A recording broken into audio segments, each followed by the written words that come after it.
حضرت عائشہ رضی اللہ تعالی عنہا فرماتی ہیں کہ آپ صلی اللہ علیہ وسلم اپنا سر مبارک میری طرف کر دیتے، اس وقت آپ اعتکاف میں بیٹھے ہوئے ہوتے اور میں حیض کی حالت میں ہونے کے باوجود آپ کا سر مبارک دھو دیتی۔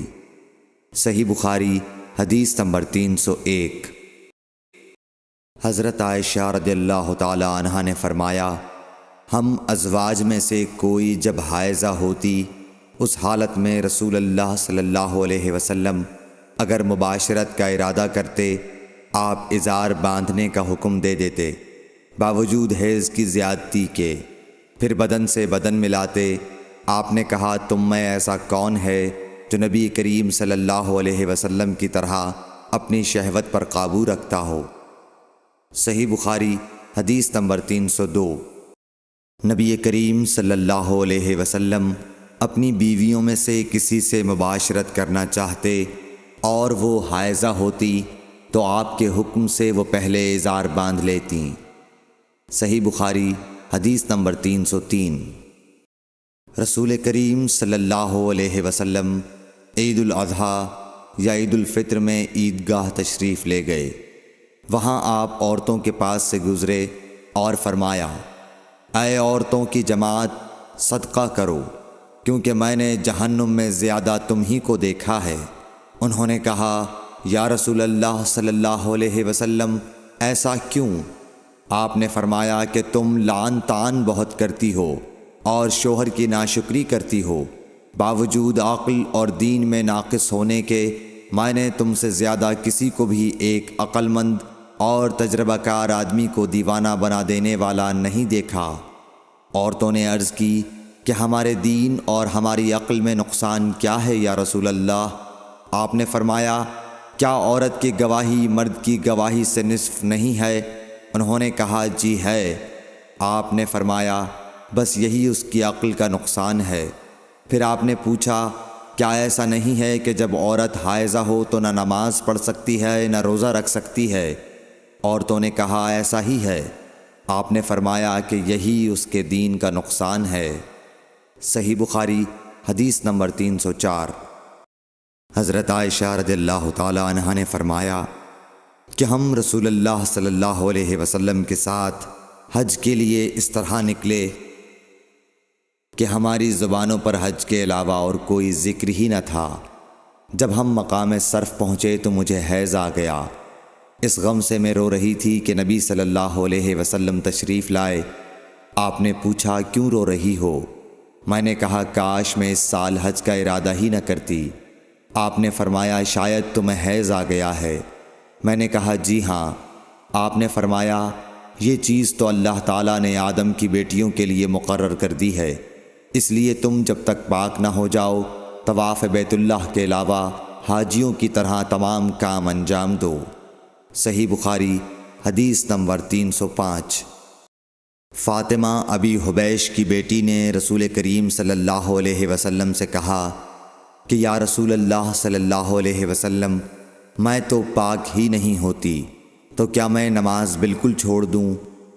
حضور صلی اللہ علیہ وسلم نے فرمایا کہ یہ رگ کا خون ہے، حیض نہیں، اس لیے جب حیض کے دن جن میں کبھی پہلے تمہیں عادتاً حیض آیا کرتا تھا آئیں تو نماز چھوڑ دے، اور جب اندازے کے مطابق وہ دن گزر جائیں تو خون دھو ڈال اور نماز پڑھ۔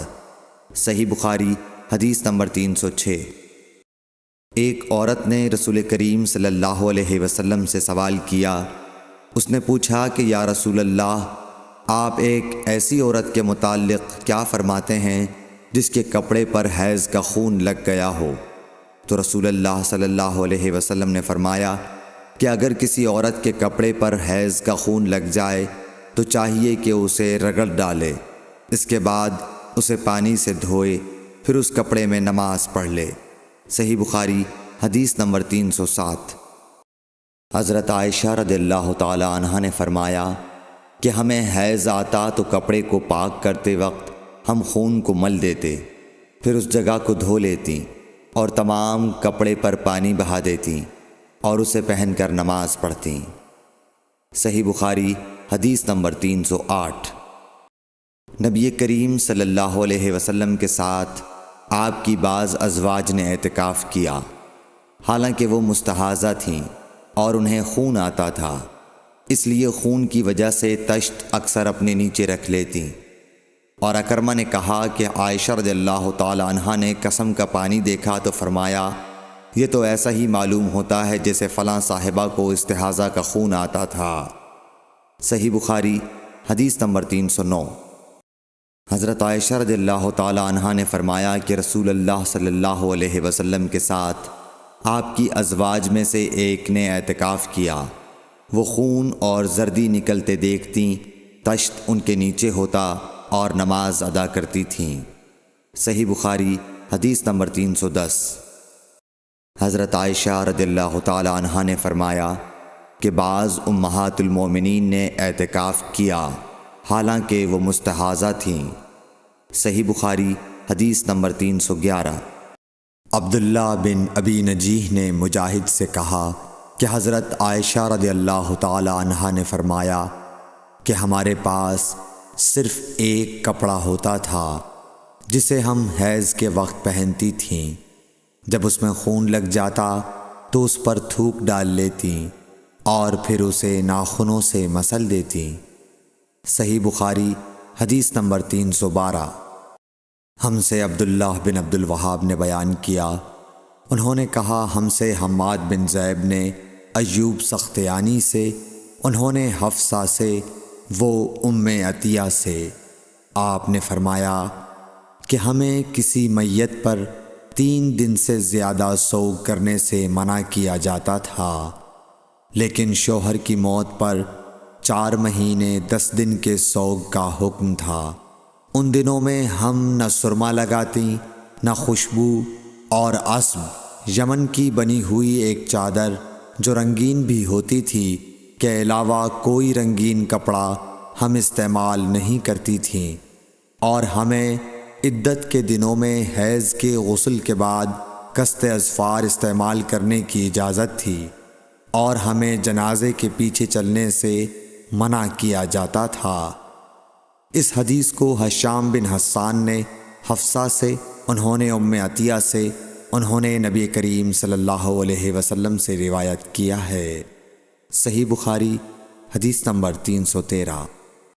حضرت عائشہ رضی اللہ تعالی عنہا نے فرمایا کہ ایک انصاریہ عورت نے رسول اللہ صلی اللہ علیہ وسلم سے پوچھا کہ میں حیض کا غسل کیسے کروں؟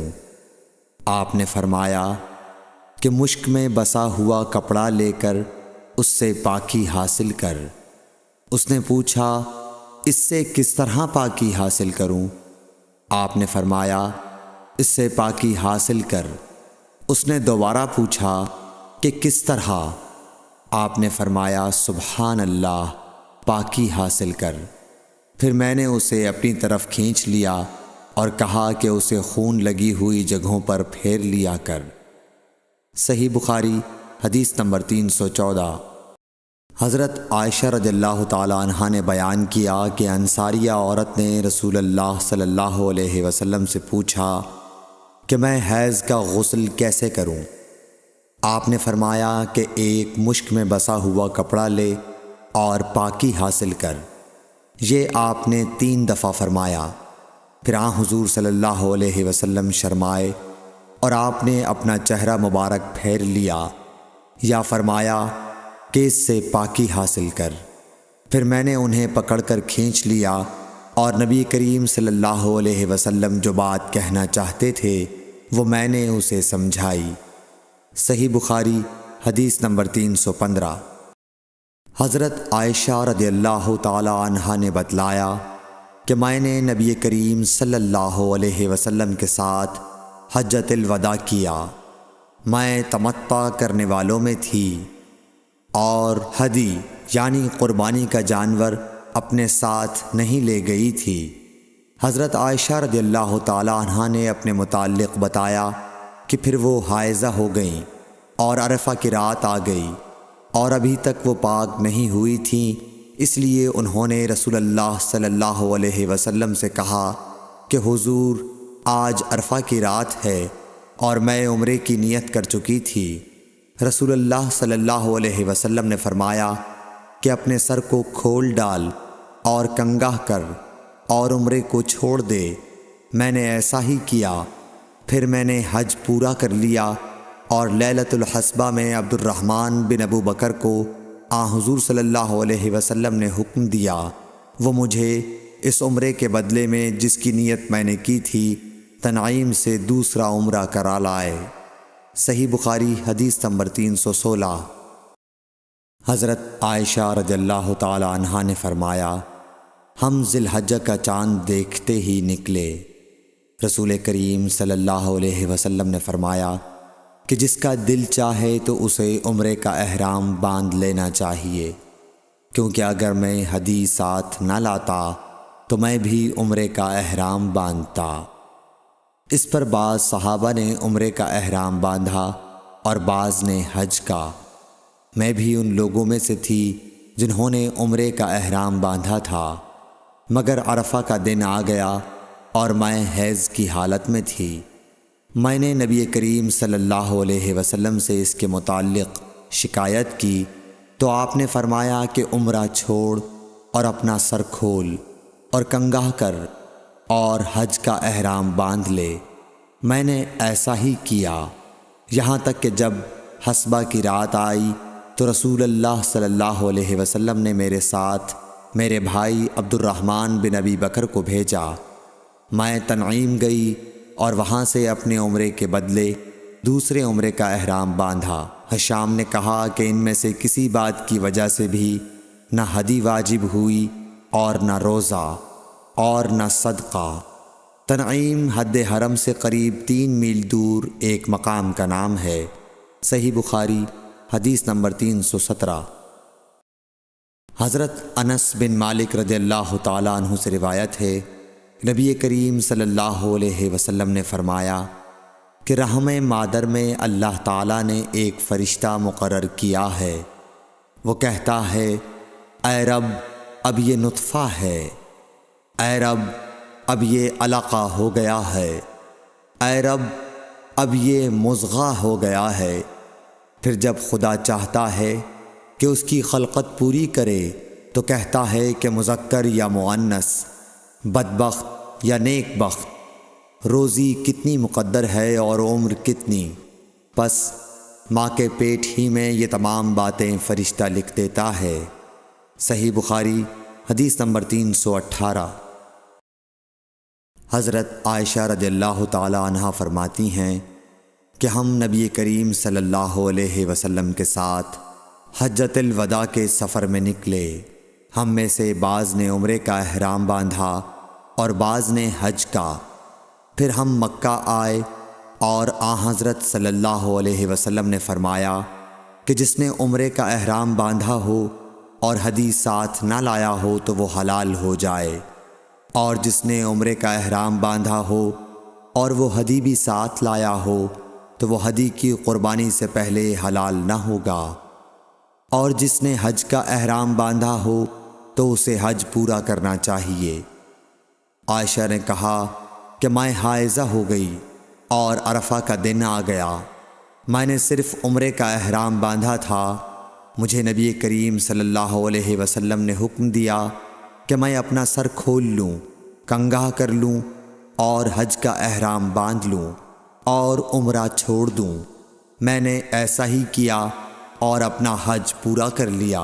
پھر میرے ساتھ حضرت صلی اللہ علیہ وسلم نے عبد الرحمن بن ابی بکر کو بھیجا اور مجھ سے فرمایا کہ میں اپنے چھوٹے ہوئے عمرے کے عوض تنعیم سے دوسرا عمرہ کر لوں۔ صحیح بخاری حدیث نمبر 319۔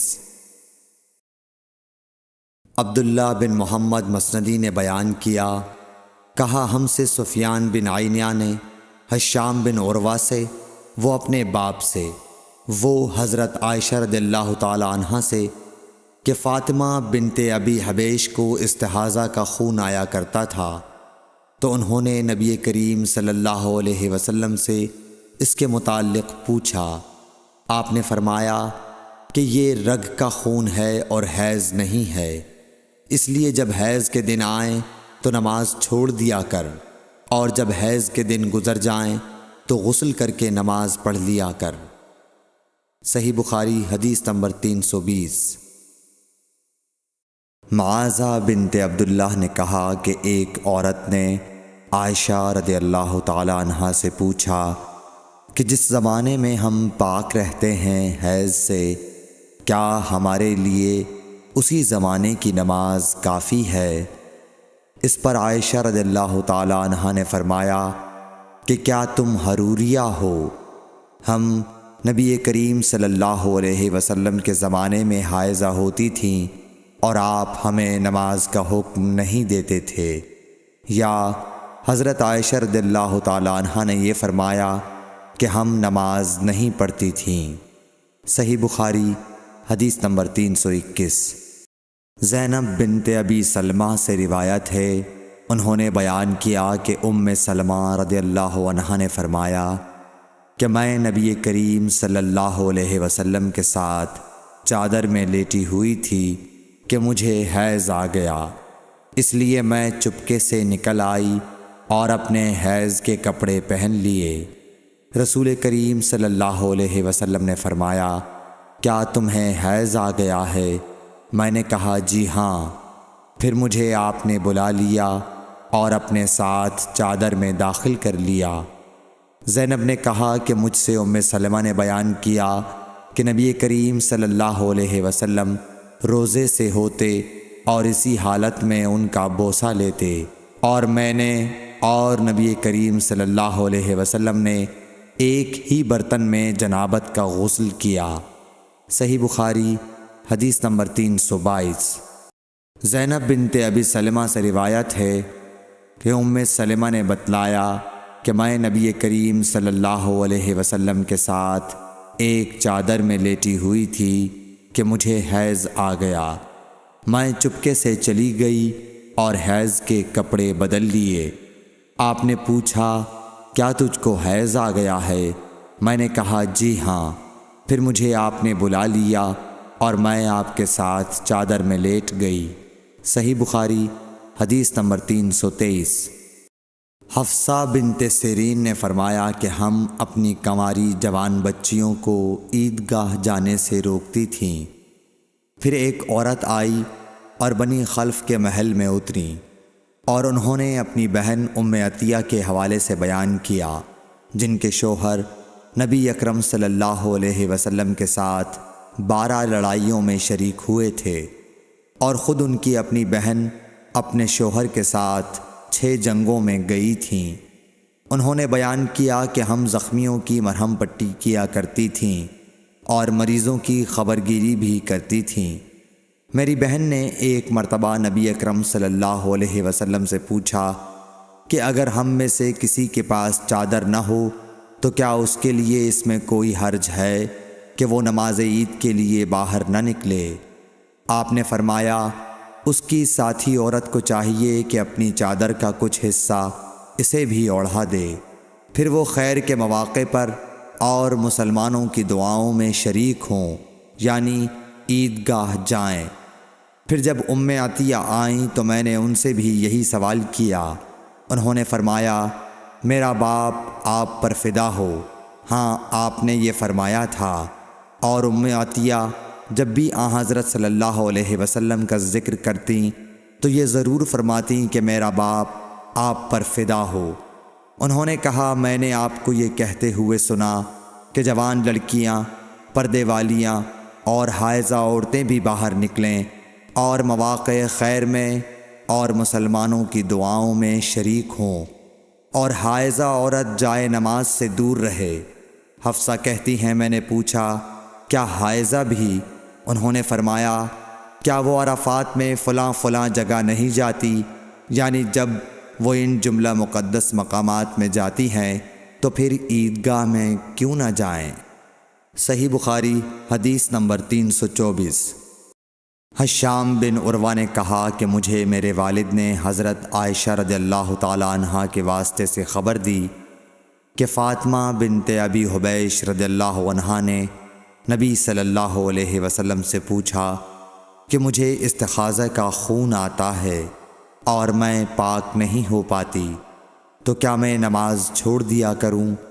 آپ صلی اللہ علیہ وسلم نے فرمایا، نہیں، یہ تو ایک رگ کا خون ہے۔ ہاں، اتنے دنوں میں نماز ضرور چھوڑ دیا کرو کہ جن میں اس بیماری سے پہلے تمہیں حیض آیا کرتا تھا، پھر غسل کر کے نماز پڑھا کر۔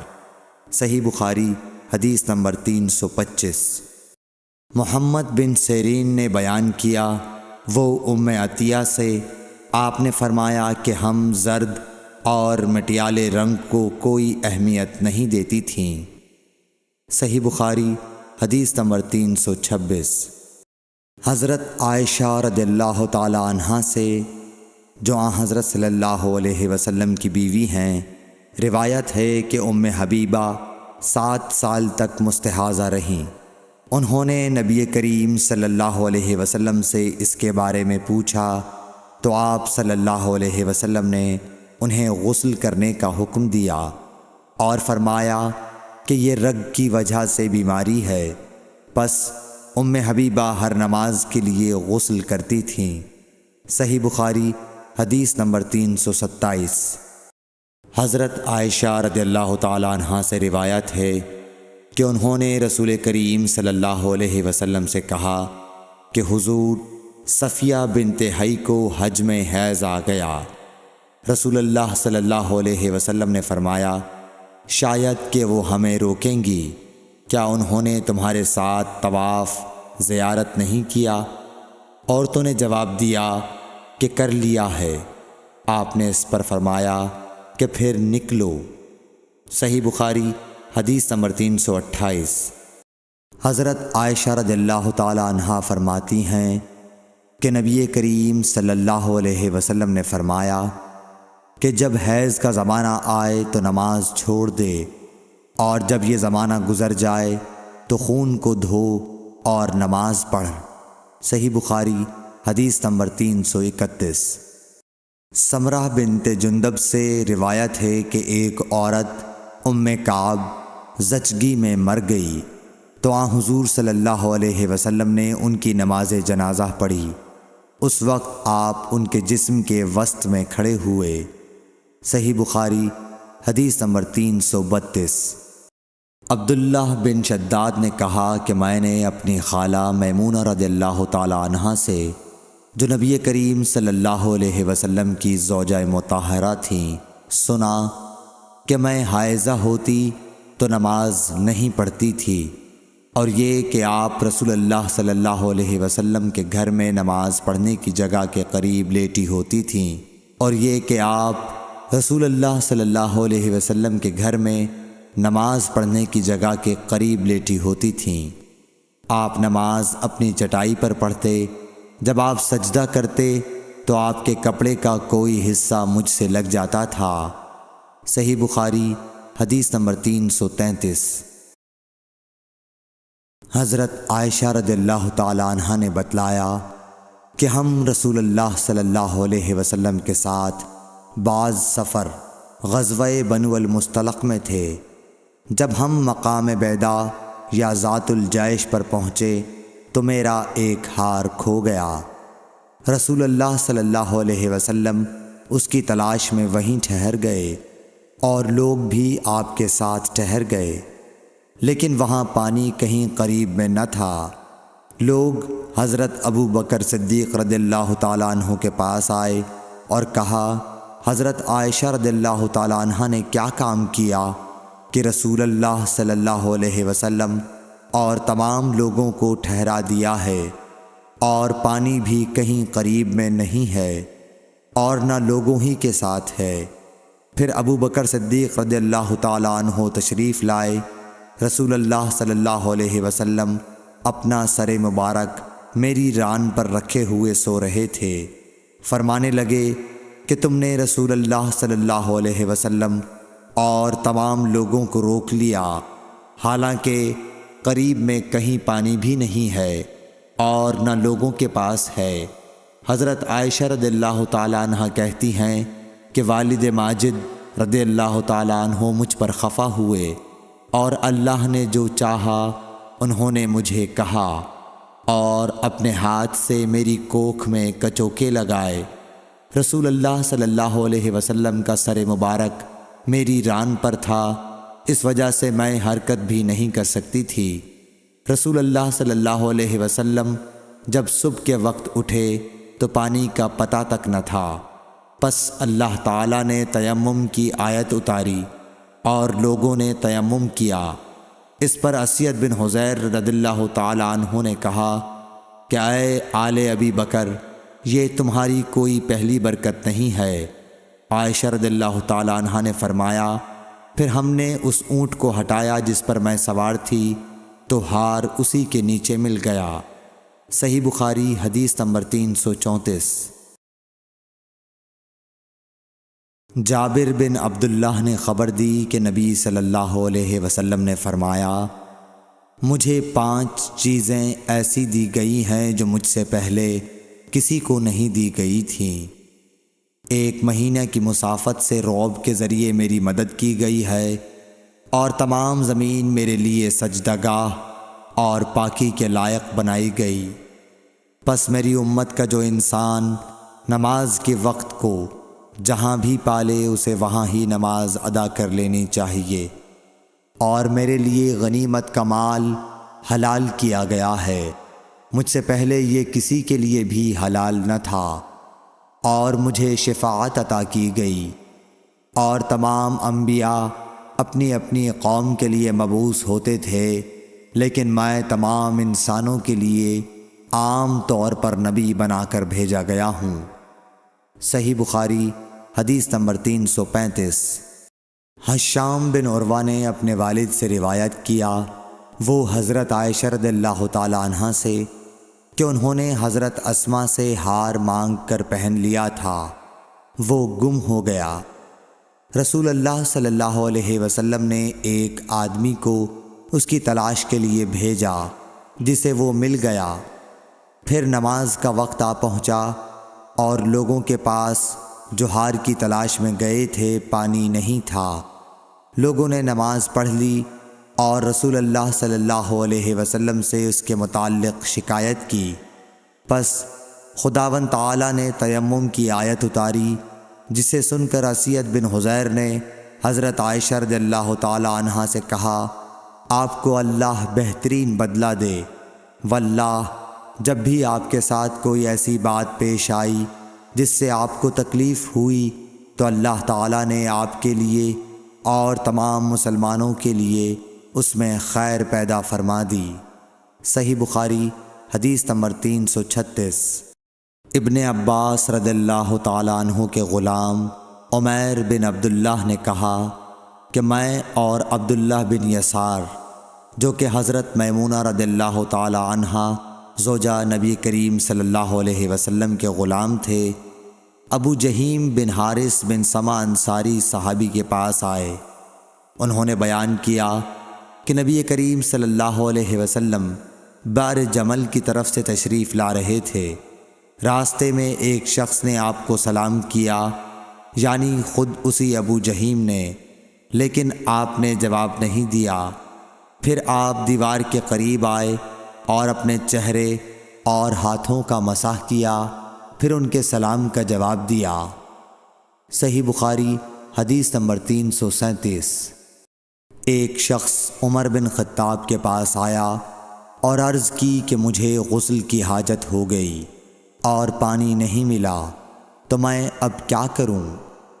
اس پر عمار بن یاسر رضی اللہ تعالیٰ عنہ نے حضرت عمر بن خطاب رضی اللہ تعالیٰ عنہ سے کہا، کیا آپ کو یاد نہیں جب میں اور آپ سفر میں تھے، ہم دونوں جنبی ہو گئے، آپ نے تو نماز نہیں پڑھی، لیکن میں نے زمین پر لوٹ پوٹ لیا اور نماز پڑھ لی۔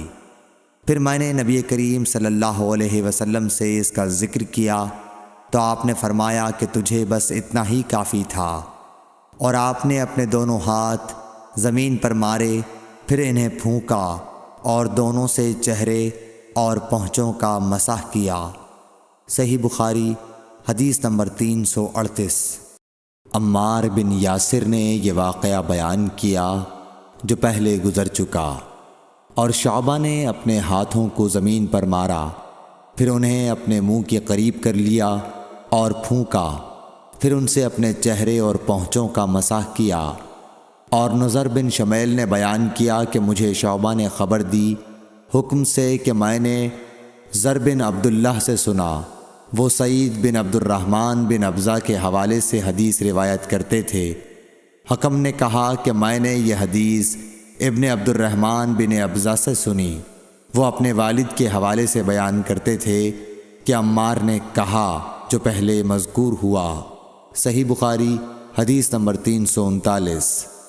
ابن عبد الرحمن بن ابزہ سے روایت ہے، وہ اپنے والد سے کہ وہ حضرت عمر رضی اللہ تعالیٰ عنہ کی خدمت میں حاضر تھے، اور حضرت عمار رضی اللہ تعالیٰ عنہ نے ان سے کہا کہ ہم ایک لشکر میں گئے ہوئے تھے، پس ہم دونوں جنبی ہو گئے، اور اس میں ہے کہ بجائے نفخہ فیہما کے انہوں نے تفل فیہما کہا۔ صحیح بخاری حدیث نمبر 340۔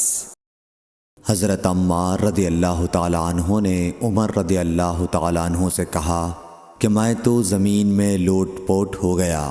پھر نبی صلی اللہ علیہ وسلم کی خدمت میں حاضر ہوا تو آپ نے فرمایا کہ تیرے لیے صرف چہرے اور پونچھوں پر مسح کرنا کافی تھا، زمین پر لیٹنے کی ضرورت نہ تھی۔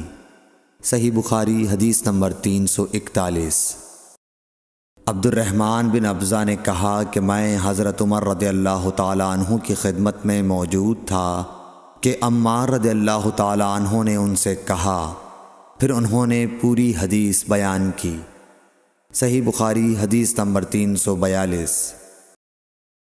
عبد الرحمن بن ابزہ نے اپنے والد سے حضرت عمار رضی اللہ تعالیٰ عنہ نے بیان کیا، پس نبی کریم صلی اللہ علیہ وسلم نے اپنے ہاتھوں کو زمین پر مارا اور اس سے اپنے چہرے اور پونچھوں کا مسح کیا۔ صحیح بخاری حدیث نمبر 343۔ ابو رجا نے عمران کے حوالے سے کہا کہ ہم نبی کریم صلی اللہ علیہ وسلم کے ساتھ ایک سفر میں تھے کہ ہم رات بھر چلتے رہے، اور جب رات کا آخری حصہ آیا تو ہم نے پڑاؤ ڈالا، اور مسافر کے لیے اس وقت کے پڑاؤ سے زیادہ مرغوب اور کوئی چیز نہیں ہوتی۔ پھر ہم اس طرح غافل ہو کر سو گئے کہ ہمیں سورج کی گرمی کے سوا کوئی چیز بیدار نہ کر سکی۔ سب سے پہلے بیدار ہونے والا شخص فلاں تھا، پھر فلاں، پھر فلاں۔ ابو رجا نے سب کے نام لیے، لیکن اوف کو یہ نام یاد نہیں رہے۔ پھر چوتھے نمبر پر جاگنے والے حضرت عمر بن خطاب رضی اللہ تعالیٰ عنہ تھے، اور جب نبی کریم صلی اللہ علیہ وسلم آرام فرماتے تو ہم آپ کو جگاتے نہیں تھے، یہاں تک کہ آپ خود بخود بیدار ہوں، کیونکہ ہمیں کچھ معلوم نہیں ہوتا کہ آپ پر خواب میں کیا تازہ وحی آتی ہے۔ جب حضرت عمر جاگ گئے اور یہ آمدہ آفت دیکھی، اور وہ ایک نڈر دل والے آدمی تھے، پس زور زور سے تکبیر کہنے لگے۔ اسی طرح بآواز بلند آپ اس وقت تک تکبیر کہتے رہے جب تک کہ نبی کریم صلی اللہ علیہ وسلم ان کی آواز سے بیدار نہ ہو گئے۔ تو لوگوں نے پیش آمدہ آفت مصیبت کے متعلق آپ صلی اللہ علیہ وسلم سے شکایت کی۔ اس پر آپ نے فرمایا کہ کوئی حرج نہیں، سفر شروع کرو۔ پھر آپ تھوڑی دور چلے، اس کے بعد آپ ٹھہر گئے اور وضو کا پانی طلب فرمایا، اور وضو کیا اور اذان کہی گئی۔ پھر آپ نے لوگوں کے ساتھ نماز پڑھی۔ جب آپ نماز پڑھانے سے فارغ ہوئے تو ایک شخص پر آپ کی نظر پڑی جو الگ کنارے پر کھڑا ہوا تھا، اور اس نے لوگوں کے ساتھ نماز نہیں پڑھی تھی۔ آپ نے اس سے فرمایا کہ اے فلاں، تمہیں لوگوں کے ساتھ نماز میں شریک ہونے سے کون سی چیز نے روکا؟ اس نے جواب دیا کہ مجھے غسل کی حاجت ہو گئی اور پانی موجود نہیں ہے۔ آپ نے فرمایا کہ پاک مٹی سے کام نکال لو، یہی تجھ کو کافی ہے۔ پھر نبی کریم صلی اللہ علیہ وسلم نے سفر شروع کیا تو لوگوں نے پیاس کی شکایت کی۔ آپ پھر ٹھہر گئے اور فلاں یعنی عمران بن حسین رضی اللہ تعالیٰ عنہ کو بلایا یعنی عمران بن حسین رضی اللہ تعالی عنہ کو بلایا۔ ابو رجا نے ان کا نام لیا تھا لیکن اوف کو یاد نہیں رہا، اور حضرت علی کو بھی طلب فرمایا۔ ان دونوں سے آپ نے فرمایا کہ جاؤ پانی تلاش کرو۔ یہ دونوں نکلے۔ راستے میں ایک عورت ملی جو پانی کی 2 پکھالیں اپنے اونٹ پر لٹکائے ہوئے بیچ میں سوار ہو کر جا رہی تھی۔ انہوں نے اس سے پوچھا کہ پانی کہاں ملتا ہے؟ تو اس نے جواب دیا کہ کل اسی وقت میں پانی پر موجود تھی، یعنی پانی اتنی دور ہے کہ کل میں اسی وقت وہاں سے پانی لے کر چلی تھی، آج یہاں پہنچی ہوں، اور ہمارے قبیلے کے مرد لوگ پیچھے رہ گئے ہیں۔ انہوں نے اس سے کہا اچھا ہمارے ساتھ چلو۔ اس نے پوچھا کہاں چلوں؟ انہوں نے کہا رسول اللہ صلی اللہ علیہ وسلم کی خدمت میں۔ اس نے کہا اچھا وہی جن کو لوگ صابی کہتے ہیں؟ انہوں نے کہا یہ وہی ہیں جسے تم کہہ رہی ہو۔ اچھا اب چلو۔ آخر یہ دونوں حضرات اس عورت کو حضرت صلی اللہ علیہ وسلم کی خدمت مبارک میں لائے اور سارا واقعہ بیان کیا۔ عمران نے کہا کہ لوگوں نے اسے اونٹ سے اتار لیا، پھر نبی کریم صلی اللہ علیہ وسلم نے ایک برتن طلب فرمایا اور دونوں پکھالوں یا مشکیزوں کے منہ اس برتن میں کھول دیے، پھر ان کا اوپر کا منہ بند کر دیا، اس کے بعد نیچے کا منہ کھول دیا، اور تمام لشکریوں میں منادی کر دی گئی کہ خود بھی سیر ہو کر پانی پئیں اور اپنے تمام جانوروں وغیرہ کو بھی پلا لیں۔ پس جس نے چاہا پانی پیا اور پلایا، اور سب سیر ہو گئے۔ آخر میں اس شخص کو بھی ایک برتن میں پانی دیا جسے غسل کی ضرورت تھی۔ آپ نے فرمایا لے جا اور غسل کر لے۔ وہ عورت کھڑی دیکھ رہی تھی کہ اس کے پانی سے کیا کیا کام لیے جا رہے ہیں، اور خدا کی قسم جب پانی لیا جاتا اور خدا کی قسم جب پانی لیا جانا ان سے بند ہوا تو ہم دیکھ رہے تھے کہ اب مشکیزوں میں پانی پہلے سے بھی زیادہ موجود تھا۔ پھر نبی کریم صلی اللہ علیہ وسلم نے فرمایا کہ کچھ اس کے لیے کھانے کی چیز جمع کرو۔ لوگوں نے اس کے لیے عمدہ قسم کی کھجور، اجوا، آٹا اور ستو اکٹھا کیا، یہاں تک کہ بہت سارا کھانا اس کے لیے جمع ہو گیا، تو اسے لوگوں نے ایک کپڑے میں رکھا اور عورت کو اونٹ پر سوار کر کے اس کے سامنے وہ کپڑا رکھ دیا۔ رسول اللہ صلی اللہ علیہ وسلم نے اس سے فرمایا کہ تمہیں معلوم ہے کہ ہم نے تمہارے پانی میں کوئی کمی نہیں کی ہے، لیکن اللہ تعالیٰ نے ہمیں سیراب کر دیا۔ پھر وہ اپنے گھر آئی، دیر کافی ہو چکی تھی، اس لیے گھر والوں نے پوچھا کہ اے فلانی کیوں اتنی دیر ہوئی؟ اس نے کہا ایک عجیب بات ہوئی، وہ یہ کہ مجھے 2 آدمی ملے اور وہ مجھے اس شخص کے پاس لے گئے جسے لوگ صابی کہتے ہیں۔ وہاں اس طرح کا واقعہ پیش آیا، خدا کی قسم وہ تو اس کے اور اس کے درمیان سب سے بڑا جادوگر ہے۔ اور اس نے بیچ کی انگلی اور شہادت کی انگلی آسمان کی طرف اٹھا کر اشارہ کیا۔ اس کی مراد آسمان اور زمین سے تھی، یا پھر وہ واقعی اللہ کا رسول ہے۔ اس کے بعد مسلمان اس قبیلے کے دور و نزدیک کے مشرکین پر حملے کیا کرتے تھے، لیکن اس گھرانے کو جس سے اس عورت کا تعلق تھا کوئی نقصان نہیں پہنچاتے تھے۔ یہ اچھا برتاؤ دیکھ کر ایک دن اس عورت نے اپنی قوم سے کہا کہ میرا خیال ہے کہ یہ لوگ تمہیں جان بوجھ کر چھوڑ دیتے ہیں، تو کیا تمہیں اسلام کی طرف کچھ رغبت ہے؟ قوم نے عورت کی بات مان لی اور اسلام لے آئی۔ حضرت ابو عبداللہ امام بخاری رحمۃ اللہ علیہ نے فرمایا کہ سبا کے معنی ہیں اپنا دین چھوڑ کر دوسرے کے دین میں چلا گیا۔ اور ابو العالیہ نے کہا ہے کہ صائبین اہل کتاب کا ایک فرقہ ہے جو زبور پڑھتے ہیں، اور سورہ یوسف میں جو عصب کا لفظ ہے وہاں بھی اس کے معنی عمل کے ہیں۔ صحیح بخاری حدیث نمبر 344۔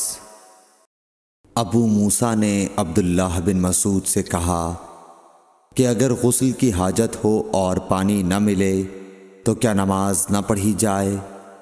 عبداللہ نے فرمایا ہاں، اگر مجھے 1 مہینے تک بھی پانی نہ ملے گا تو میں نماز نہ پڑھوں گا۔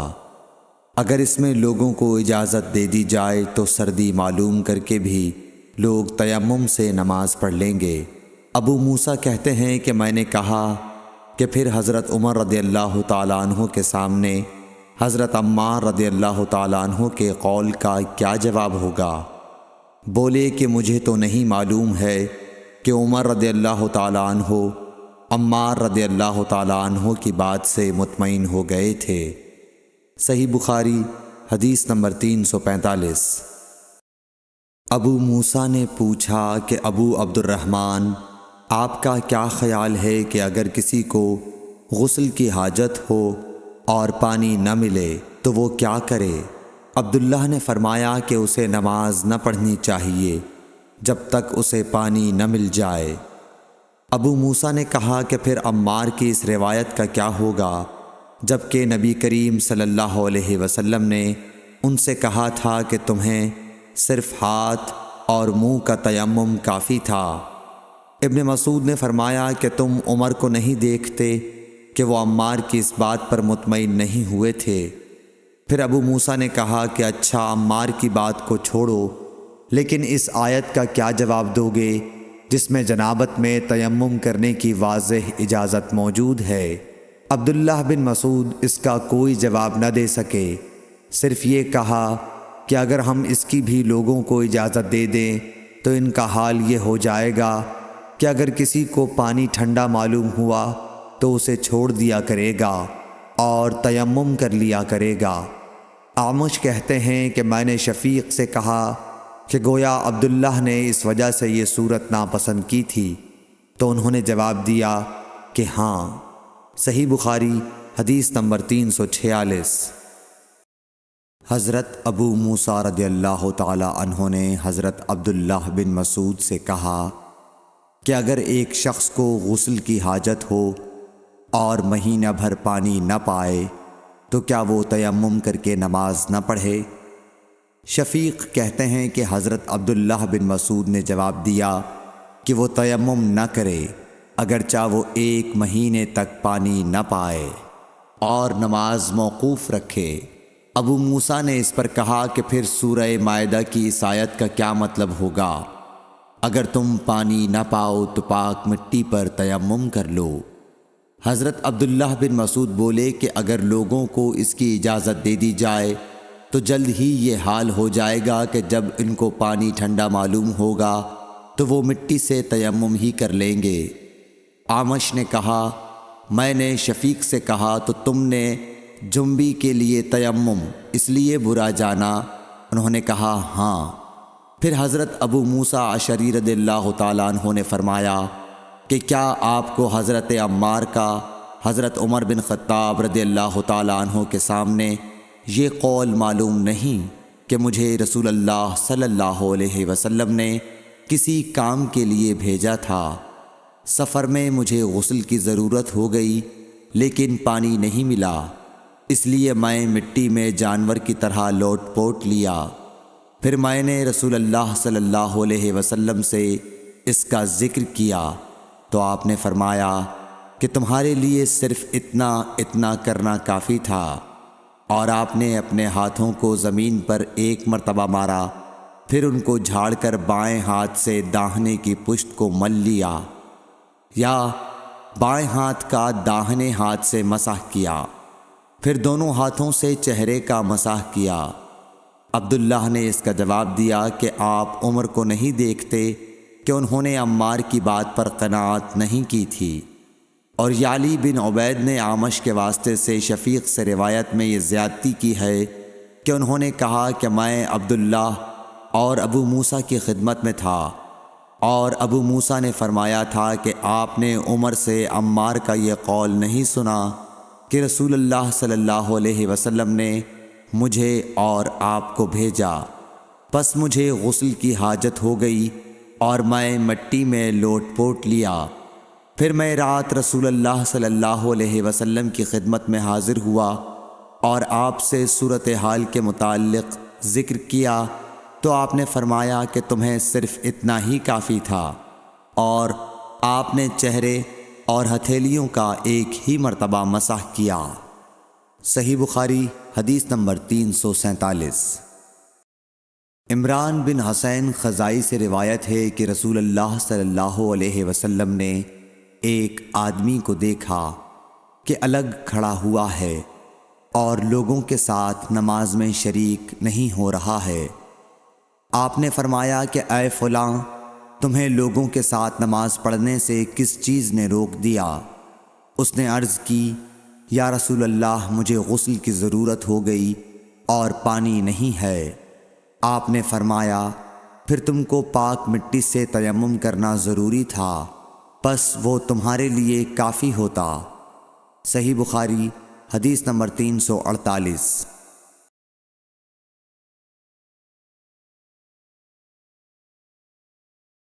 ابو ذر غفاری رضی اللہ تعالی عنہ یہ حدیث بیان کرتے تھے کہ حضرت صلی اللہ علیہ وسلم نے فرمایا کہ میرے گھر کی چھت کھول دی گئی۔ اس وقت میں مکے میں تھا۔ پھر جبرائیل علیہ السلام اترے اور انہوں نے میرا سینہ چاک کیا، پھر اسے زمزم کے پانی سے دھویا، پھر ایک سونے کا تشت لائے جو حکمت اور ایمان سے بھرا ہوا تھا، اس کو میرے سینے میں رکھ دیا، پھر سینے کو جوڑ دیا، پھر میرا ہاتھ پکڑا اور مجھے آسمان کی طرف لے کر چلے۔ جب میں پہلے آسمان پر پہنچا تو جبرائیل علیہ السلام نے آسمان کے داروغہ سے کہا، کھولو۔ اس نے پوچھا، آپ کون ہیں؟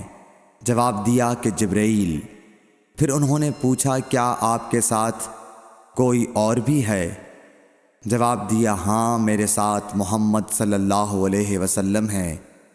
انہوں نے پوچھا کہ کیا ان کے بلانے کے لیے آپ کو بھیجا گیا تھا؟ کہا، جی ہاں۔ پھر جب انہوں نے دروازہ کھولا تو ہم پہلے آسمان پر چڑھ گئے۔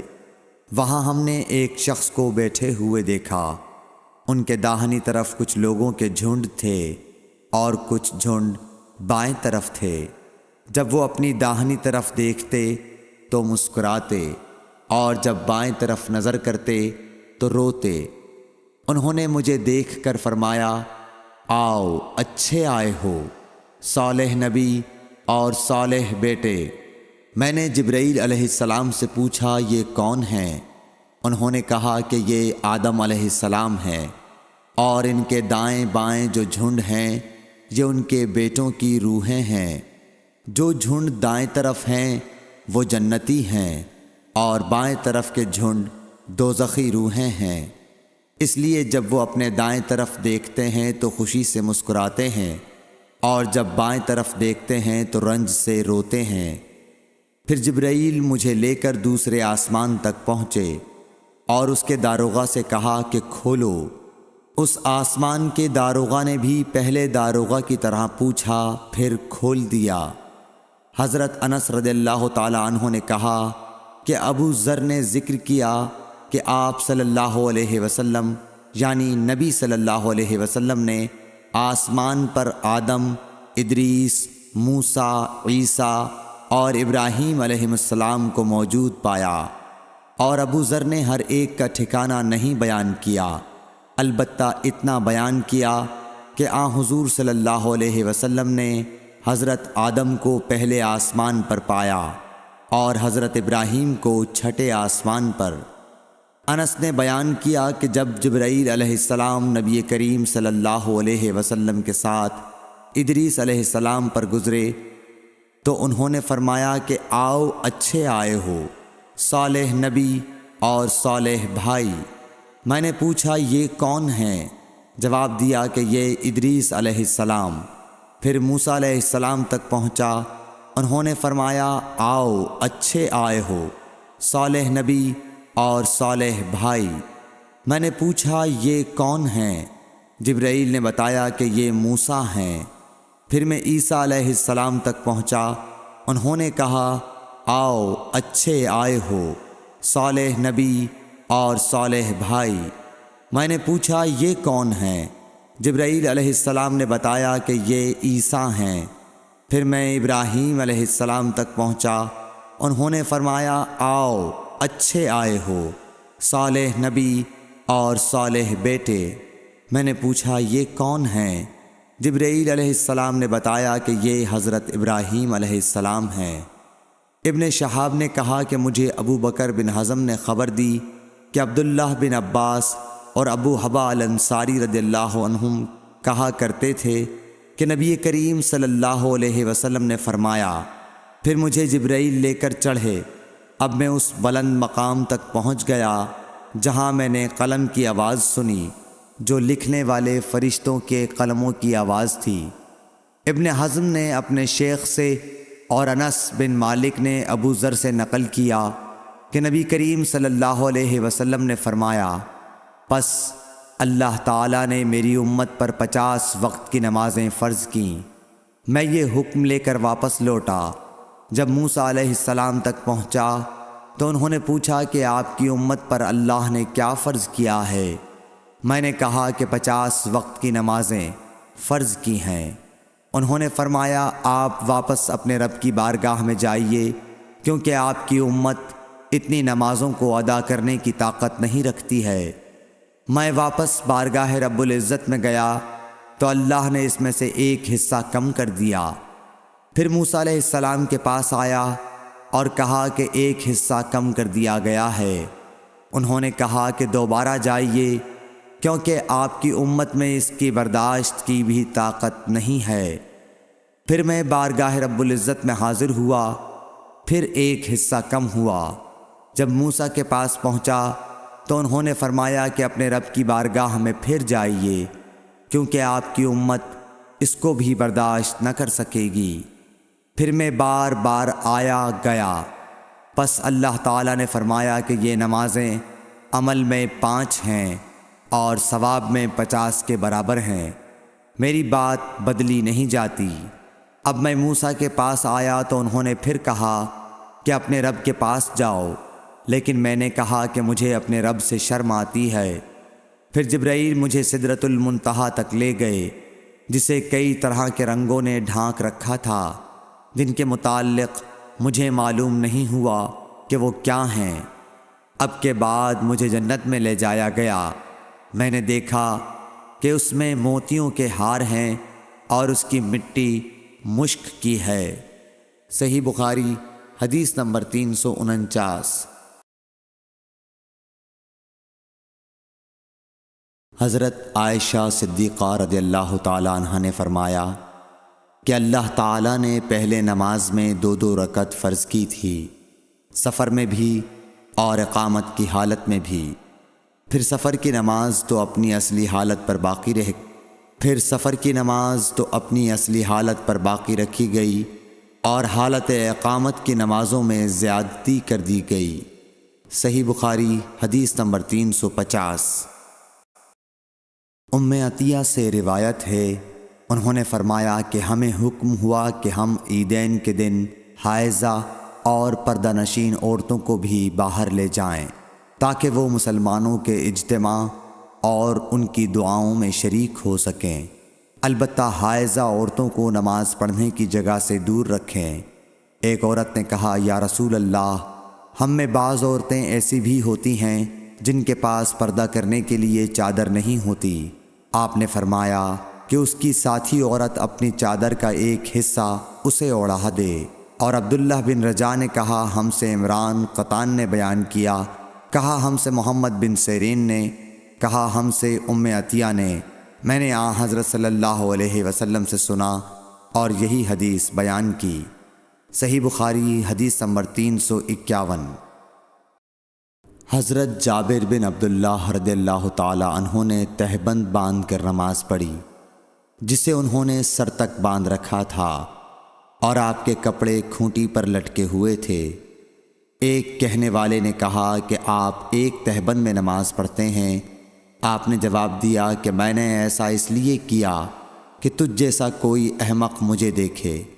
بھلا رسول اللہ صلی اللہ علیہ وسلم کے زمانے میں 2 کپڑے بھی کس کے پاس تھے؟ صحیح بخاری حدیث نمبر 352۔ محمد بن منقدر نے کہا کہ میں نے جابر رضی اللہ تعالیٰ عنہ کو ایک کپڑے میں نماز پڑھتے دیکھا، اور انہوں نے بتلایا کہ میں نے نبی صلی اللہ علیہ وسلم کو بھی ایک ہی کپڑے میں نماز پڑھتے دیکھا تھا۔ صحیح بخاری حدیث نمبر 353۔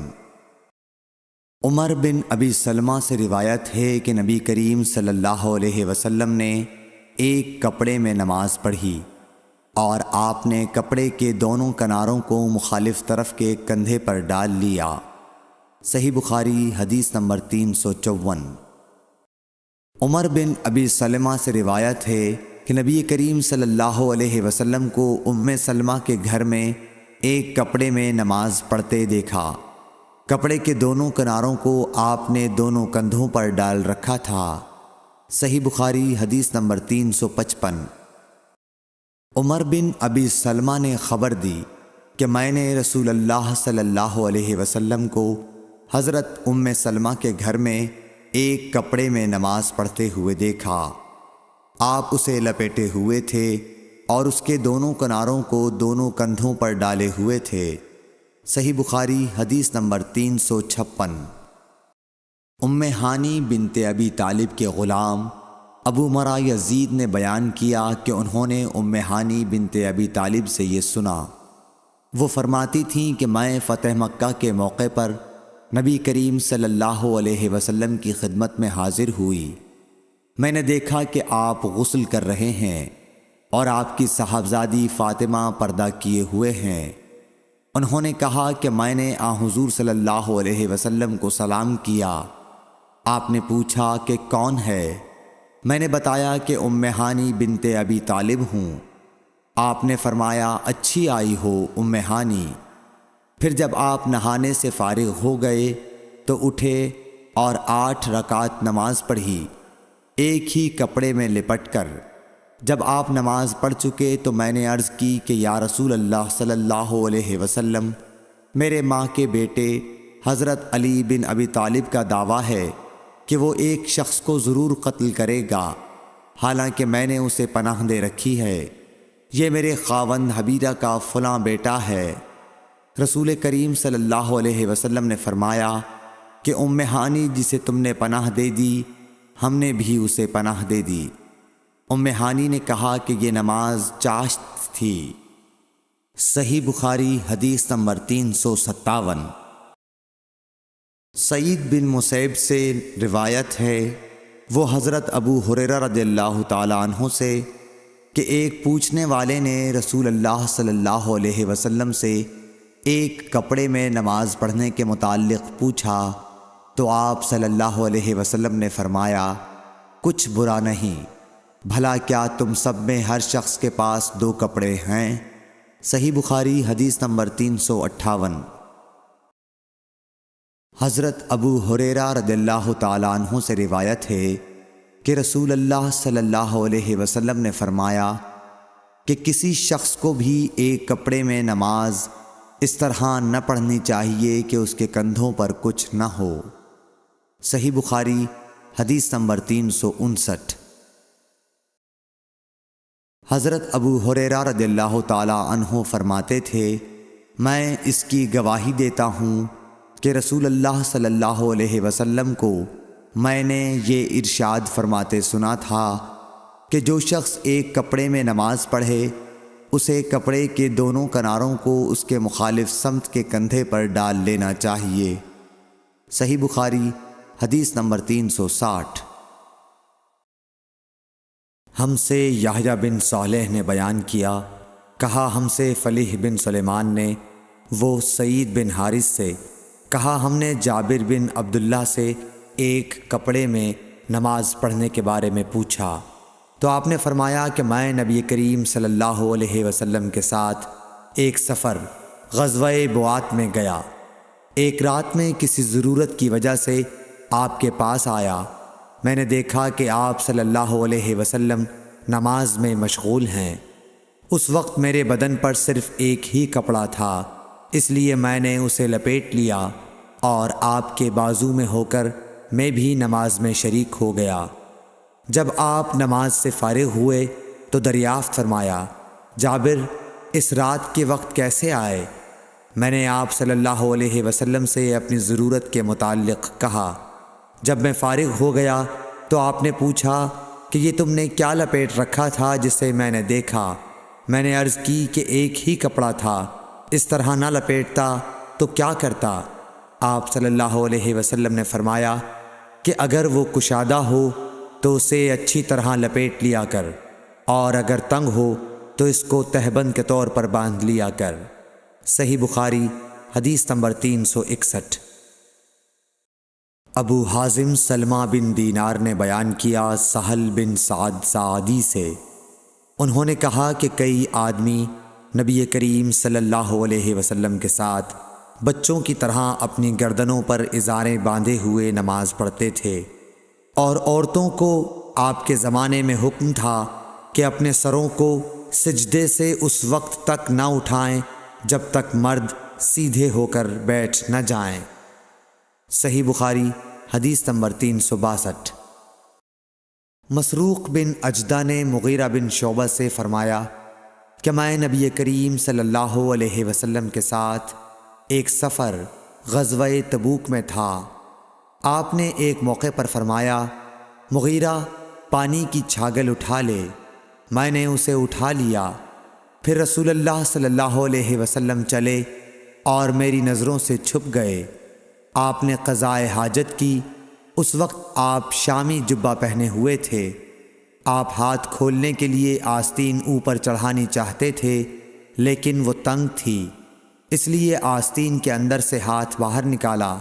میں نے آپ کے ہاتھوں پر پانی ڈالا۔ آپ صلی اللہ علیہ وسلم نے نماز کے وضو کی طرح وضو کیا اور اپنے خفین پر مسح کیا، پھر نماز پڑھی۔ صحیح بخاری حدیث نمبر 363۔ عمرو بن دینار نے جابر بن عبداللہ انصاری رضی اللہ تعالی عنہ سے سنا، وہ بیان کرتے تھے کہ رسول اللہ صلی اللہ علیہ وسلم نبوت سے پہلے کعبے کے لیے قریش کے ساتھ پتھر ڈھو رہے تھے۔ اس وقت آپ تہبند باندھے ہوئے تھے۔ آپ صلی اللہ علیہ وسلم کے چچا عباس نے کہا کہ بھتیجے کیوں نہیں تم تہبند کھول لیتے اور اسے پتھر کے نیچے اپنے کاندھے پر رکھ لیتے تاکہ تم پر آسانی ہو جائے۔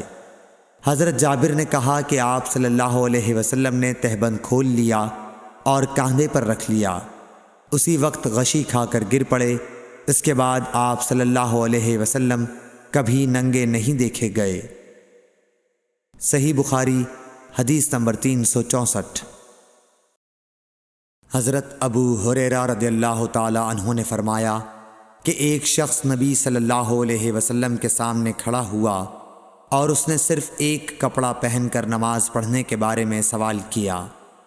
آپ صلی اللہ علیہ وسلم نے فرمایا کہ کیا تم سبھی لوگوں کے پاس 2 کپڑے ہو سکتے ہیں؟ پھر یہی مسئلہ حضرت عمر رضی اللہ تعالی عنہ سے ایک شخص نے پوچھا تو انہوں نے کہا، جب اللہ تعالیٰ نے ہمیں فراغت دی ہے تو تم بھی فراغت کے ساتھ رہو۔ آدمی کو چاہیے کہ نماز میں اپنے کپڑے اکٹھا کر لے۔ کوئی آدمی تہبند اور چادر میں نماز پڑھے، کوئی تہبند اور قمیص، کوئی تہبند اور قبا میں، کوئی پاجامہ اور چادر میں، کوئی پاجامہ اور قمیص میں، کوئی پاجامہ اور قبا میں، کوئی جانگھیا اور قبا میں، کوئی جانگھیا اور قمیص میں نماز پڑھے۔ ابو ہریرہ رضی اللہ تعالی عنہ نے کہا کہ مجھے یاد آتا ہے کہ آپ نے یہ بھی کہا کہ کوئی جانگھیا اور چادر میں نماز پڑھے۔ صحیح بخاری حدیث نمبر 365۔ ابن عمر رضی اللہ تعالی عنہ نے فرمایا کہ رسول اللہ صلی اللہ علیہ وسلم سے ایک آدمی نے پوچھا کہ احرام باندھنے والے کو کیا پہننا چاہیے، تو آپ نے فرمایا کہ نہ قمیص پہنے، نہ پاجامہ، نہ باران کوٹ، اور نہ ایسا کپڑا جس میں زعفران لگا ہوا ہو، اور نہ ورس لگا ہوا کپڑا۔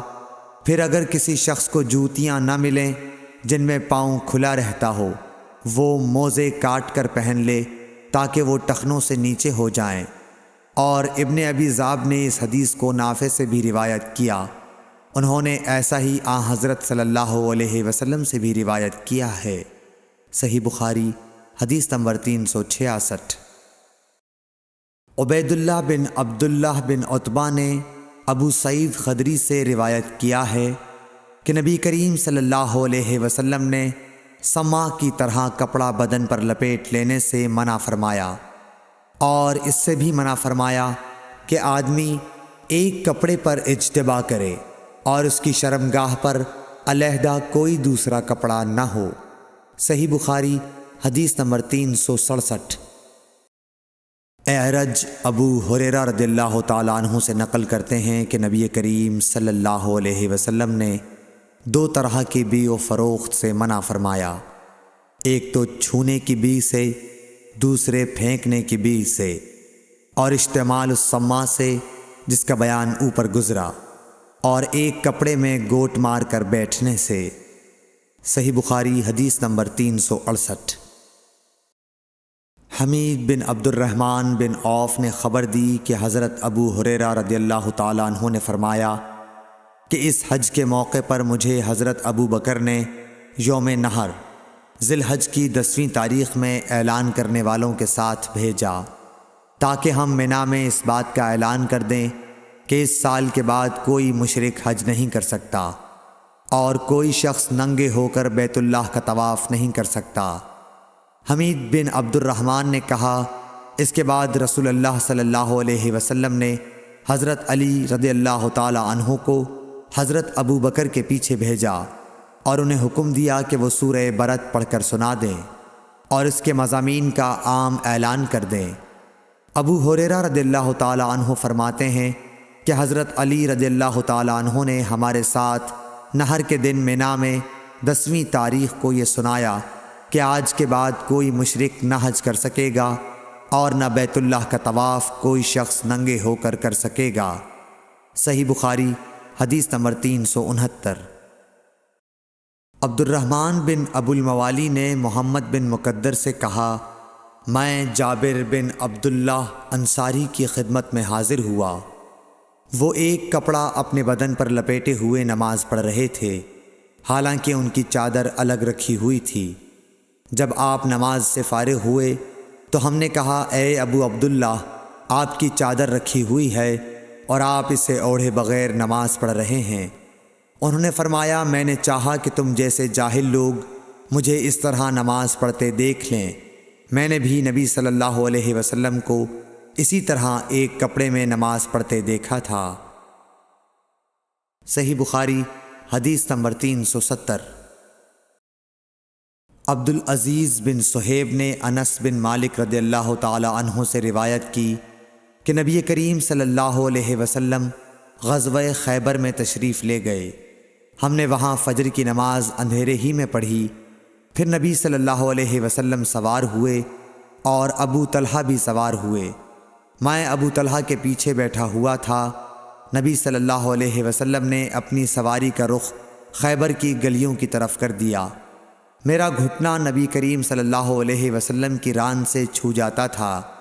پھر نبی کریم صلی اللہ علیہ وسلم نے اپنی ران سے تہبند کو ہٹایا، یہاں تک کہ میں نبی کریم صلی اللہ علیہ وسلم کی شفاف اور سفید رانوں کی سفیدی اور چمک دیکھنے لگا۔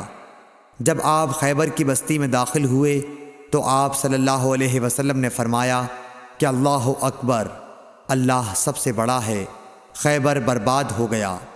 جب ہم کسی قوم کے آنگن میں اتر جائیں تو ڈرائے ہوئے لوگوں کی صبح منحوس ہو جاتی ہے۔ آپ نے یہ 3 مرتبہ فرمایا۔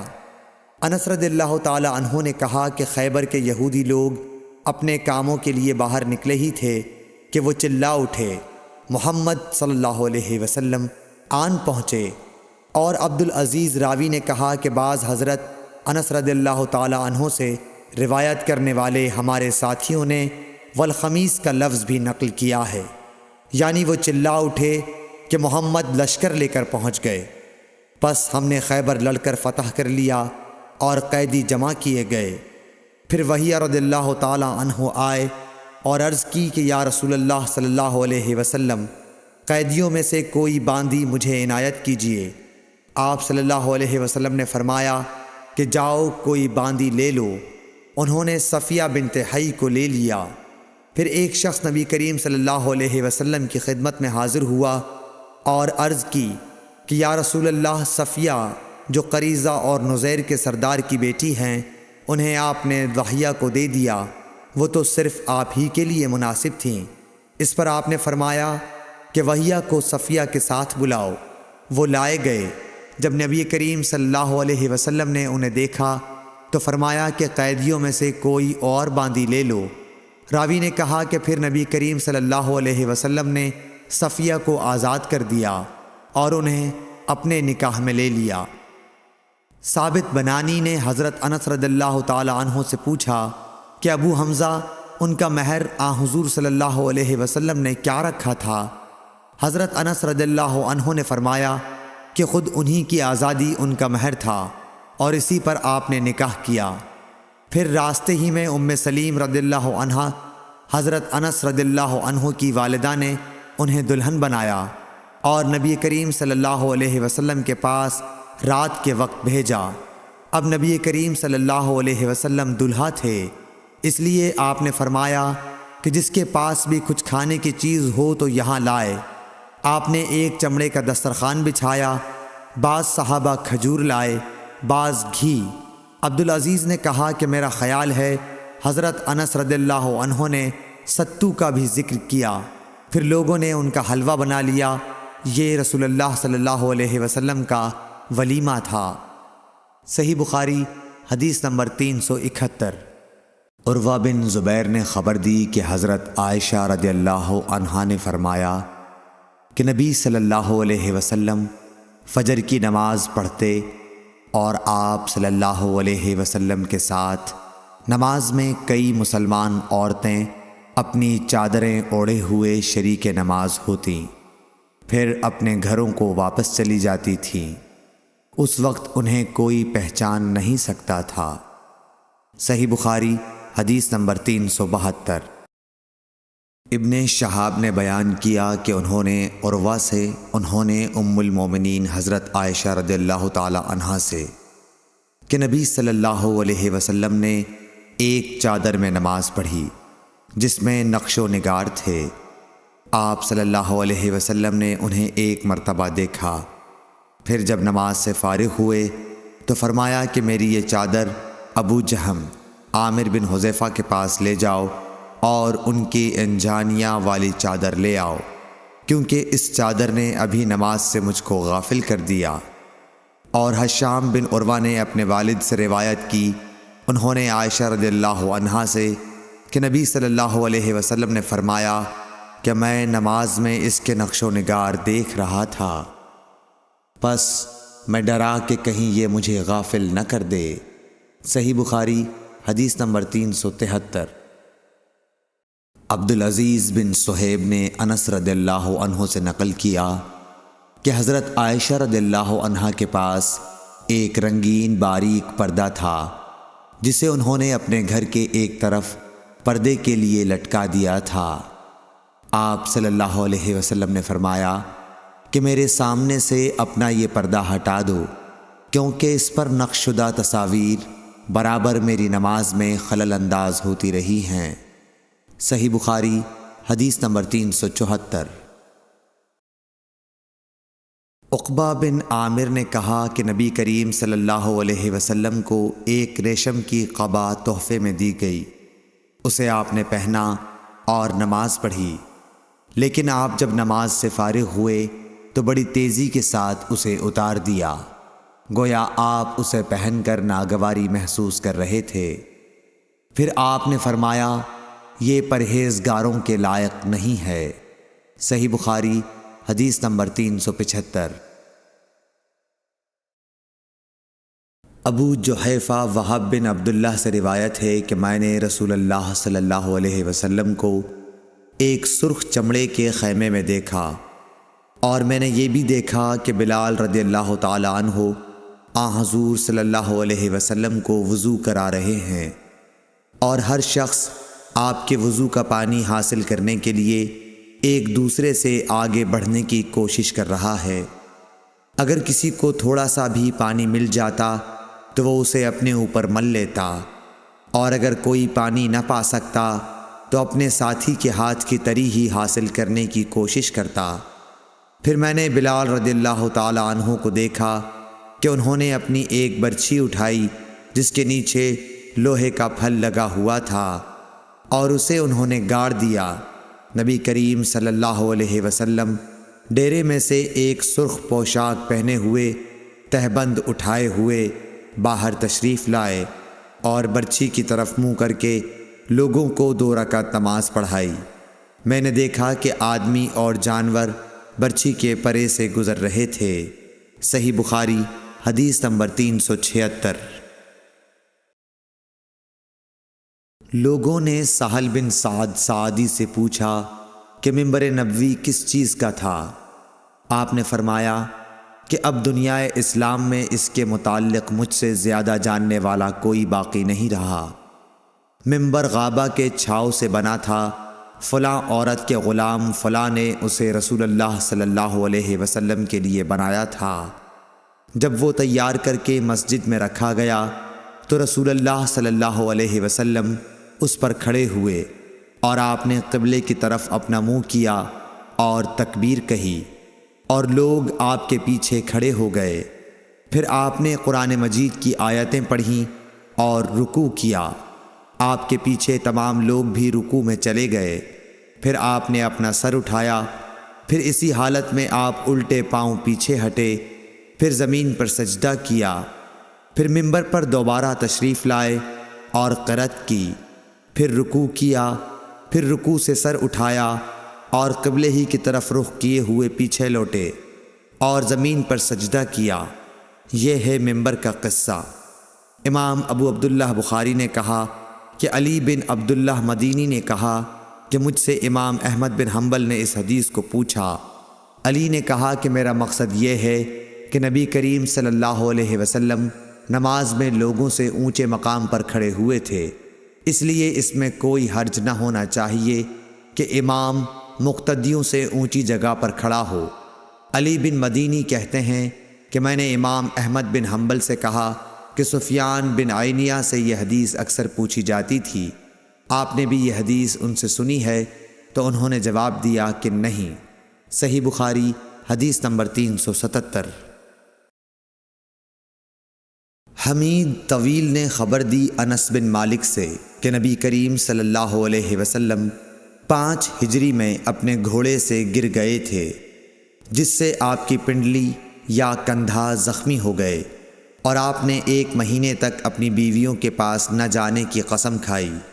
آپ اپنے بالا خانے پر بیٹھ گئے جس کے زینے کھجور کے تنوں سے بنائے گئے تھے۔ صحابہ مزاج پرسی کو آئے، آپ نے انہیں بیٹھ کر نماز پڑھائی اور وہ کھڑے تھے۔ جب آپ نے سلام پھیرا تو فرمایا کہ امام اس لیے ہے کہ اس کی پیروی کی جائے، پس جب وہ تکبیر کہے تو تم بھی تکبیر کہو، اور جب وہ رکوع میں جائے تو تم بھی رکوع میں جاؤ، اور جب وہ سجدہ کرے تو تم بھی سجدہ کرو، اور اگر کھڑے ہو کر تمہیں نماز پڑھائے تو تم بھی کھڑے ہو کر نماز پڑھو۔ اور آپ 29 دن بعد نیچے تشریف لائے تو لوگوں نے کہا یا رسول اللہ، آپ نے تو 1 مہینے کے لیے قسم کھائی تھی۔ آپ نے فرمایا کہ یہ مہینہ 29 دن کا ہے۔ صحیح بخاری حدیث نمبر 378۔ عبداللہ بن شداد نے حضرت میمونہ رضی اللہ تعالی عنہ سے روایت کی، آپ نے فرمایا کہ نبی صلی اللہ علیہ وسلم نماز پڑھتے اور حائضہ ہونے کے باوجود میں ان کے سامنے ہوتی۔ اکثر جب آپ سجدہ کرتے تو آپ کا کپڑا مجھے چھو جاتا۔ انہوں نے کہا کہ آپ کھجور کے پتوں سے بنے ہوئے ایک چھوٹے سے مصلے پر نماز پڑھتے تھے۔ صحیح بخاری حدیث نمبر 379۔ انس بن مالک سے روایت ہے کہ ان کی نانی ملیکہ نے رسول اللہ صلی اللہ علیہ وسلم کو کھانا تیار کر کے کھانے کے لیے بلایا۔ آپ نے کھانے کے بعد فرمایا کہ آؤ تمہیں نماز پڑھا دوں۔ انس رضی اللہ تعالی عنہ نے کہا کہ میں نے اپنے گھر سے ایک بوریا اٹھایا جو کثرت استعمال سے کالا ہو گیا تھا۔ میں نے اس پر پانی چھڑکا، پھر رسول اللہ صلی اللہ علیہ وسلم نماز کے لیے اسی بوریے پر کھڑے ہوئے، اور میں اور ایک یتیم کہ رسول اللہ صلی اللہ علیہ وسلم کے غلام ابو زمیرہ کے لڑکے ضمیرہ آپ کے پیچھے صف باندھ کر کھڑے ہو گئے، اور بوڑھی عورت انس کی نانی ملیکہ ہمارے پیچھے کھڑی ہوئیں۔ پھر رسول اللہ صلی اللہ علیہ وسلم نے ہمیں 2 رکعت نماز پڑھائی اور واپس گھر تشریف لے گئے۔ صحیح بخاری حدیث نمبر 380۔ ام المومنین میمونہ رضی اللہ تعالی عنہا سے روایت ہے، انہوں نے کہا کہ نبی کریم صلی اللہ علیہ وسلم سجدہ گاہ یعنی چھوٹے مصلے پر نماز پڑھا کرتے تھے۔ صحیح بخاری حدیث نمبر 381۔ حضرت عائشہ رضی اللہ عنہا نے فرمایا کہ میں رسول اللہ صلی اللہ علیہ وسلم کے آگے سو جاتی اور میرے پاؤں آپ کے قبلے میں ہوتے۔ جب آپ سجدہ کرتے تو میرے پاؤں کو آہستہ سے دبا دیتے، میں اپنے پاؤں سمیٹ لیتی، اور آپ جب کھڑے ہو جاتے تو میں انہیں پھر پھیلا دیتی۔ ان دنوں گھروں میں چراغ بھی نہیں ہوا کرتے تھے۔ صحیح بخاری حدیث نمبر 382۔ عروہ نے خبر دی کہ حضرت عائشہ رضی اللہ تعالی عنہا نے انہیں بتایا کہ رسول اللہ صلی اللہ علیہ وسلم اپنے گھر کے بچھونے پر نماز پڑھتے، اور حضرت عائشہ رضی اللہ تعالی عنہا آپ کے اور قبلے کے درمیان اس طرح لیٹی ہوتیں جیسے نماز کے لیے جنازہ رکھا جاتا ہے۔ صحیح بخاری حدیث نمبر 383۔ عروہ بن زبیر سے روایت ہے کہ نبی کریم صلی اللہ علیہ وسلم اس بچھونے پر نماز پڑھتے جس پر آپ اور حضرت عائشہ رضی اللہ تعالی عنہا سوتے، اور حضرت عائشہ رضی اللہ تعالی عنہا آپ کے اور قبلے کے درمیان اس بستر پر لیٹی رہتیں۔ صحیح بخاری حدیث نمبر 384۔ انس بن مالک رضی اللہ تعالی عنہ نے کہا کہ ہم نبی کریم صلی اللہ علیہ وسلم کے ساتھ نماز پڑھتے تھے، پھر سخت گرمی کی وجہ سے کوئی ہم میں سے اپنے کپڑے کا کنارہ سجدے کی جگہ رکھ لیتا۔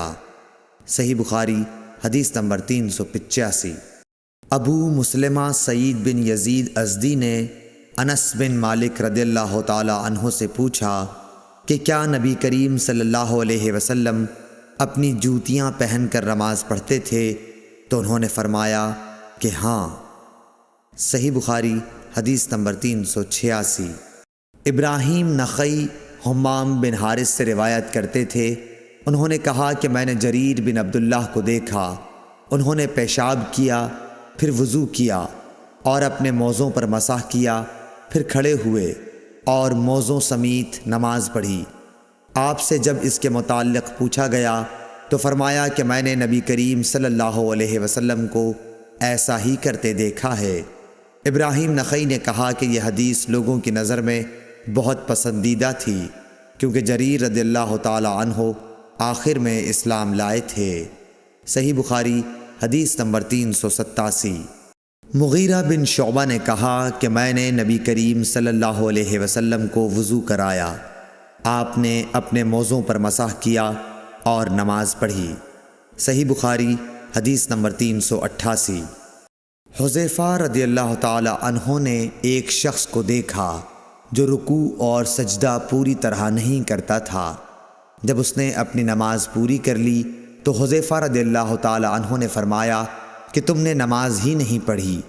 ابو وائل راوی نے کہا میں خیال کرتا ہوں کہ حضرت حذیفہ رضی اللہ تعالی عنہ نے یہ بھی فرمایا کہ اگر تو ایسی ہی نماز پر مر جاتا تو حضرت صلی اللہ علیہ وسلم کی سنت پر نہیں مرتا۔ صحیح بخاری حدیث نمبر 389۔ عبداللہ بن مالک بن بحینہ سے روایت ہے کہ نبی کریم صلی اللہ علیہ وسلم جب نماز پڑھتے تو اپنے بازوؤں کے درمیان اس قدر کشادگی کر دیتے کہ دونوں بغلوں کی سفیدی ظاہر ہونے لگتی تھی۔ اور لیث نے یوں کہا کہ مجھ سے جعفر بن ربیعہ نے اسی طرح حدیث بیان کی۔ صحیح بخاری حدیث نمبر 390۔ انس بن مالک رضی اللہ تعالی عنہ نے کہا کہ رسول اللہ صلی اللہ علیہ وسلم نے فرمایا جس نے ہماری طرح نماز پڑھی اور ہماری طرح قبلے کی طرف منہ کیا اور ہمارے ذبیحہ کو کھایا تو وہ مسلمان ہے۔ جس کے لیے اللہ اور اس کے رسول کی پناہ ہے، پس تم اللہ کے ساتھ اس کی دی ہوئی پناہ میں خیانت نہ کرو۔ صحیح بخاری حدیث نمبر 391۔ انس بن مالک رضی اللہ تعالی عنہ سے روایت ہے کہ رسول اللہ صلی اللہ علیہ وسلم نے فرمایا، مجھے حکم دیا گیا ہے کہ میں لوگوں کے ساتھ جنگ کروں یہاں تک کہ وہ لا الہ الا اللہ کہیں، پس جب وہ اس کا اقرار کر لیں اور ہماری طرح نماز پڑھنے لگیں اور ہمارے قبلے کی طرف نماز میں منہ کریں اور ہمارے ذبیحہ کو کھانے لگیں تو ان کا خون اور ان کے اموال ہم پر حرام ہو گئے مگر کسی حق کے بدلے، اور باطن میں ان کا حساب اللہ پر رہے گا۔ صحیح بخاری حدیث نمبر 392۔ میمون بن سیاح نے حضرت انس بن مالک رضی اللہ تعالی عنہ سے پوچھا کہ اے ابو حمزہ، آدمی کی جان اور مال پر زیادتی کو کیا چیزیں حرام کرتی ہیں؟ تو انہوں نے فرمایا کہ جس نے گواہی دی کہ اللہ کے سوا کوئی معبود نہیں اور ہمارے قبلے کی طرف منہ کیا اور ہماری نماز کی طرح نماز پڑھی اور ہمارے ذبیحہ کو کھایا تو وہ مسلمان ہے، پھر اس کے وہی حقوق ہیں جو عام مسلمانوں کے ہیں، اور اس کی وہی ذمہ داریاں ہیں جو عام مسلمانوں پر ہیں۔